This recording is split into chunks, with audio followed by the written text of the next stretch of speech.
Ahoy! Bolom sa Christina.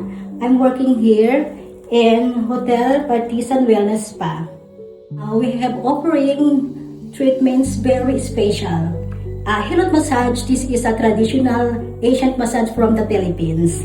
So we use the banana leaves, putting in the back, and we need fire to create warmth of the leaves. Bintusa massage, we're using the glass or silicone cups, but now we are here in Partisan Hotel. We're using the bamboo glass for make it more good and safe for the body of the clients. We fill the back of the glasses, 8 glasses in the bag. After that, 10 to 15 minutes, I start for the massage for the back pain. Especially this country is a very cold country, so we need a warm healing massage for our body. So we promote to you to try this massage, and I promise you, you will feel fantastic ever of your life. Please come and visit us here in Hotel Partisan Wellness Spa.